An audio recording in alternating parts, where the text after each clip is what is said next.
présentation de la plateforme des jeunes entrepreneurs du Congo au Calais. C'est passé donc le vendredi 16 août 2019 au centre culturel municipal d'Nkayi. Après donc les civilités au président du conseil municipal, maire de la ville d'Nkayi, Gaston Mampassi, la délégation des jeunes entrepreneurs du Congo a procédé à la présentation de leur plateforme dénommée Oukalei et à la sensibilisation des jeunes et opérateurs économiques de la ville d'Nkayi sur les opportunités qu'offre leur structure. La cérémonie a eu pour cadre le centre culturel municipal, nous l'avons dit. Signalons que la délégation conduite par M. Bibéric Loukwa était composée de cinq personnalités. En effet, donc la société, sinon la société ou plateforme ou Calais de droit donc ivoirien représenté à Brazzaville par le manager Dexter Trésor Omono a vocation de permettre aux porteurs des projets de deux rives du fleuve Congo d'avoir accès au financement participatif en leur assurant un accompagnement. La plateforme électronique Oukalei veut apporter une réponse à la problématique de l'auto-emploi, de l'entrepreneuriat juvénile dans les secteurs primaires, secondaires et tertiaires, le divertissement et le high-tech y compris.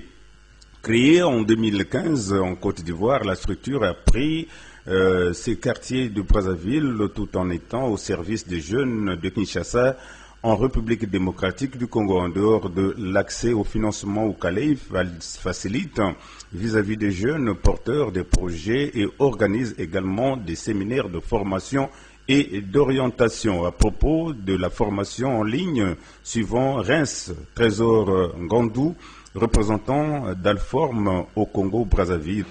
Pour moi, c'est la première fois que j'arrive à Kayi, donc je suis assez content d'être ici. Comme M. Biberic l'a dit, Alform, en fait, c'est une plateforme de formation à distance qui est essentiellement basée dans le domaine de l'informatique. Parce qu'au sein de notre cabinet, on met plus en avant les formations à distance, parce que ça permet aux professionnels et aussi aux particuliers d'accéder à des formations de qualité, mais à coût réduit. Parce que ces formations, quand ça ne se passe pas en ligne, quand ça se passe en présentiel, ça coûte extrêmement cher quand même.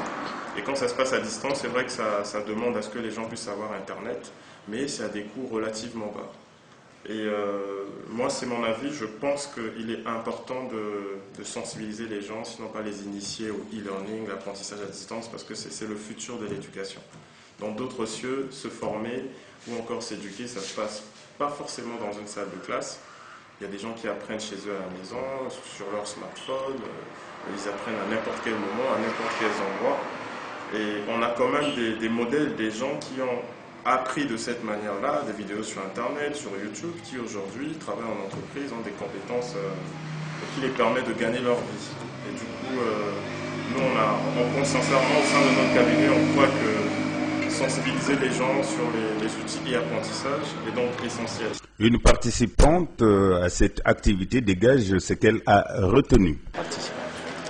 Ce que j'ai retenu est que Alform, c'est un atelier partenarial qui intéresse les jeunes de s'instruire sur l'outil informatique professionnel.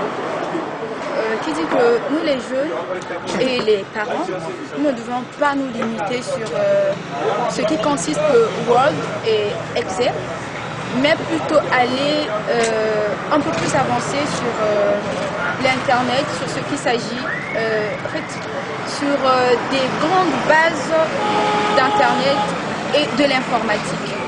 Et d'après ce qu'ils ont dit, ce que j'ai retenu, c'est quoi? C'est que l'alphabet, en fait, le plus grand alphabet, ce n'est analphabète, pardon, ce n'est pas celui ou celle qui, en fait, qui ne sait pas lire ni écrire, mais qui ne maîtrise non plus l'outil informatique.